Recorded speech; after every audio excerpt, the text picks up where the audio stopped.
We're supposed to get some thunderstorms tonight. I guess we'll see if that happens. Today, I come to you with a work in progress. This is a chapbook I'm working on titled Shake the House, and it's a collection of 20 sonnets. It's a follow-up to my recently published work, Give It a Home, which is another collection of sonnets that you can find on my website, thelizzycoshow.com. So let's dive right in to some of these new poems. Canaan Road. We take the long drive way up Canaan Road, named for rejection of God and his plan. I listen to the rattle of my bones in silver 90s Lumina sedan. The Canaan Road is steep. We climb uphill, interminably, reaching to the sky. A ticker tape parade of farming fields. Milk bottles on the stoop each peaceful night. Wind riffles heads of hay like Bible leaves. Crickets draw bows, they harmonize in time. The cows cuddle with sweet notch-eared kitties. Farmers rise early, long before the light. A surprise tumble down the Canaan Road forces me to relearn all that I know. More time. My dad died early from a heart attack. The nights when I feel acid creeping high are fearful moments, torture on the rack. The question always, is today my time? He exercised, body healthy and brisk. He was active his whole tour on this earth. The early blade of fate slipped through his ribs, and now he rests inside forgiving dirt. He was the one who ran around with me, who threw balls and played goalie and clapped hands with delight when he saw his girl achieve, then hugged me tight when life had other plans. The world deserved more time with my sweet dad. He loved to see others finding their path. Sleepovers. I quit hosting sleepovers for my friends when I was still a small, flat-chested girl. Not because pals did not want to attend, because of how my mother made me hurt by putting on a strange domestic show of softened voice and fun pancake breakfast, when I knew all along that down below was someone who more often uses fists. I stopped having those sleepovers because I couldn't stand the raw hypocrisy, the widened, innocent brown eyes above a toothy grin that I found menacing. Don't act like a nice lady if you're not.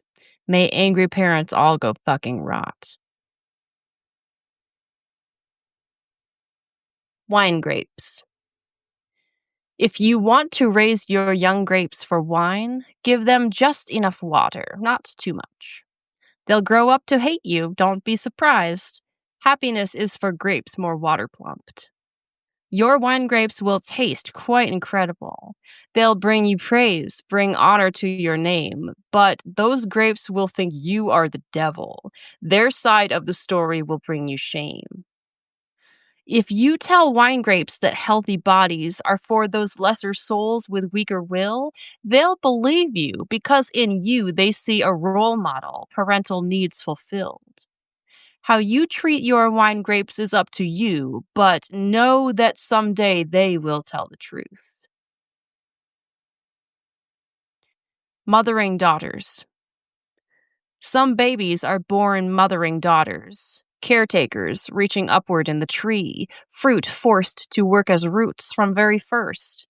Flowers pressed into service have no needs. An unwrinkled hand might look powerful, but grasp it too hard and you'll feel it crack. Better to reach for wisdom that looks dull, for shine that's worn away like weathered brass. Care ought to flow from old folks to younger, at least when those young folks are little kids.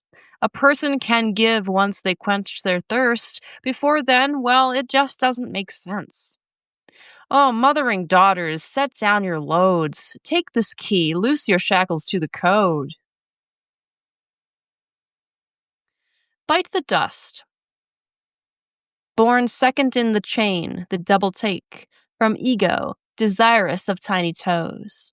Such greediness in my parents those days, then anger as they watched their small girl grow. My body was for covering with clothes, for shielding from the hands that sought to touch, for looking good for others, all for show, for shaming, for deeming a little much. Fury from my older brother at me for washing dishes in a white sports bra on a blistering day. He stood shirt free. He ran and told our mother, Mom was law. She sided with him, said to cover up. For them, no amount of shame was enough. Small scoop. Without knowing, I saved somebody's life. I saw a girl get hurt. I scooped her up. I gave her books and one long, sharpened knife, agreed with her that her family sucks. I told her not to listen to critics unless she wants a life like critics lead. I shooed away the folks who would insist that her body was only made to breed. We talked about how love should not frighten with threats of absence nor hands that control. No one had ever shared the truth with her about how hurt we get by gender roles. The girl's gonna be fine. I saw to that. She's out gathering feathers for her cap. Little Leaf. What things do you do like gravity does? What's unstoppable coming from your hands? There is a force within you, windy gusts intended to push forward all your plans. What change did you endure just like the leaves, watching your meaning change before your eyes? What happened when you sailed off on the breeze, all yellow, orange, brown in the sunlight? What pile did you end up raked into, dear? Listen to your neighbors rustle and choose, is this the safe place? Will you settle here? Or perhaps is it your time to run loose? One thing to determine, my little leaf. Where does your gravity feel its release? Black dog whistle. Bend over a small white porcelain sink, bowl just large enough for my two cupped hands. Scoop splash the cold water so I can think, so I can focus up to make some plans. The meat inside my bone cage is tender. It's been dry aging for about a year. Sliced it when my dad returned to sender and marinated it with all my tears. I sat still as my flesh dehydrated. I did not think a sudden move so wise, unaware that I had been forsaken, ignorant to the signs before my eyes. The black dog slinks down the dark lane slowly. If you spot him, send him on home to me. Blood on the sidewalk. Men hosing blood from the morning sidewalk outside the classy joint where I tend bar. As I approach, routine punching of clock swims hazy before me. I'm seeing stars. The news says that it happened late last night, around the same time I would have left work. Another gun lays waste to human life. News makes no mention of a person's worth. I had to act like it was all okay. Show nothing, be a gorgeous booze Barbie. Mimosa queen, chirpy bright-eyed brunch babe, bottomless resources to meet your needs. The pressure washer lifted up the blood from wide paving stones in furious flood. Bury me in the library. When I pass on, burn my bones into ash, then mix them into a pearlescent ink. Use it to copy out my best passage, the one that always makes you stop and think. Fill up a book with me, write till I'm gone. Donate it to the library near you. Someday someone in need will come along, and what I have to say will see them through. I want to be old when I become words. I want my bones to witness the whole world. I used to think to live is so absurd, but now I can't see how I was so bored. So stoke the flames and throw some sage in there. Turn me into evidence of my care. Luckiest ancestors. We come from our luckiest ancestors, the ones who did not trip on exposed roots, who thought to put a lock upon the door, as well as a small window to look through. We traveled down long strands of DNA. Hand over hand, feet firm upon the rungs, we clambered G and T and C and A to form the bodies that we would become. We are the studio remix of those who looked both ways before they crossed the street. The cover songs that everybody knows because of how they use the old school beats. A penny on the street catches your eye. The year is 1925. Dilaudid. It feels like never hearing the word no. Like it's the good mother you should have had. It's a warm cabin to hide from driving snow. You inside, heavy blanket on your lap. It's Eve in the garden without her leaf, standing alone before the lush fruit tree. It's Adam giving her a chance to breathe, finding a way to meet his own damn needs. It's unlimited money in the bank, at interest rates we've never seen before. It's doing the right thing and getting thanked. All I could think was, God, I want some more. After that, I understood addiction and why it's a fight some people don't win. Old haunts. How much did it cost to get myself clean? Just a tiny bit. Let's check line items. 10 years of parsing out which parts of me I want to keep, which should flee with the wind. One father, one mother, and one brother, a loose handful of cousins, uncles, aunts. Green Mountain State makes me run for cover. I cannot go to visit my old haunts. As many one-night stands as grains of sand on beaches like the ones found far away from those rocky shores making up my land. Bad self-esteem made me such easy prey. I fed the healing beast. I paid my toll. I'm just glad that I got to keep my soul. Curve. Press bone arch into place. Yes, feet can curve. You could be beautiful if you would try. Your girl body came to this earth to serve, a single-purpose tool, a sharpened knife. A fresh green stem must split itself open to yield the coming leaf that yearns to breathe. It won't resist in tribute to someone who years before gifted their own release. I rode in, stormed the gates, and saved myself, a future version glittering in sun, who came back with ironclad mental health to coalesce the versions still so young. Foot binding does the job it seeks to do. Babe, it doesn't work for me or for you. Young weather. Young weather screams strong opinions to us at high volume and high velocity. It makes quite clear through all its windy gusts which cardinal direction it would lead. Young weather rankles at the sight of hands calmly opening umbrellas in rain, cooling a toasty baby with a fan, marveling at the hail that came again. Acceptance, the water that tempers rage. It comes in piecemeal droplets, torrential, not all at once like if I got my way and what each day contained somehow made sense.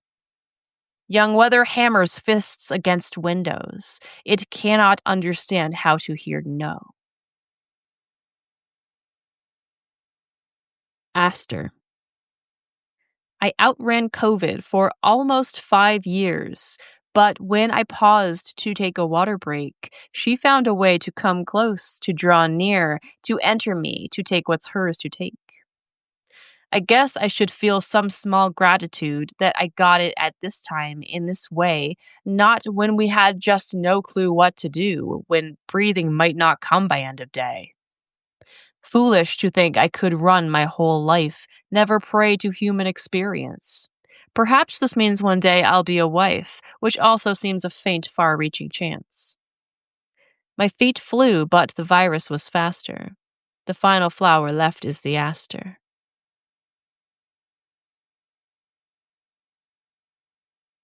Ordinary eye. My body has softened to middle age. It looks the way my mother's figure did when she would grab her flesh with fists of rage, crash into diet one day, quit the next. I do not hate myself. I learned to love. I touch my skin so softly with great care. When I start feeling lonely not enough, I tell myself I will always be there. This body shape was never a problem. It does not offend ordinary eye. In order to see ugliness in me, peer instead in the dreams I bear each night. My body is such a conduit for joy, my bowl to be filled, my most weathered toy. Fully formed. The lie is that you have to get married in order to become a whole person, a mature adult who signs wills and deeds, respectable, doing what should be done. I did not marry, yet I became real. I grew into a person fully formed, though I was indoctrinated to feel that life begins when your children are born. What to make of a woman unmarried with bank account and credit of her own, who votes and works and networks with a breeze, who feels at ease when she is all alone? There is no tan line on my ring finger, though I'd like a partner who would linger. Thank you so much to everyone for listening. We're up to the last poem of this chapbook. Um, if you enjoyed what you heard today, I do have a fully published, ready to enjoy book for you titled Give It a Home, which is a collection of 100 sonnets I wrote over the course of a very rowdy year. You can find that at thelizzycoshow.com.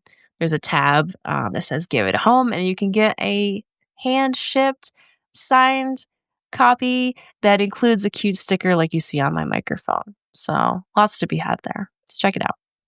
So I have one more poem for you tonight, and then we'll call it after that.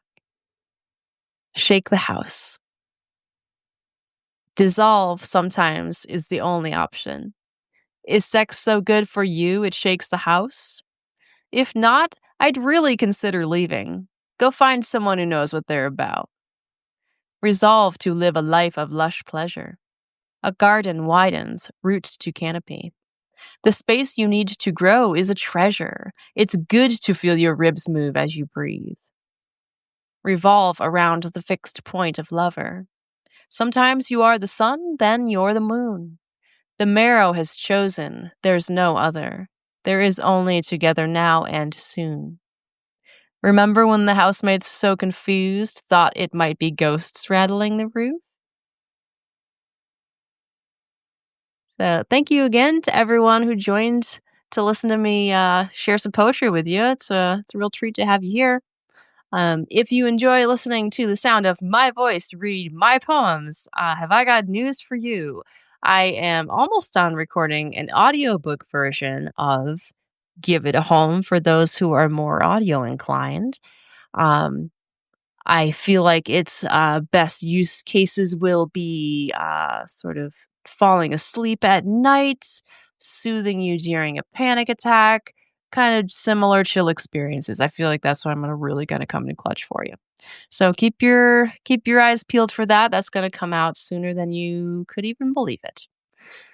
So thanks again. I hope you have a great night, and I'll see you next time for another episode of Live with Lizzy. Bye.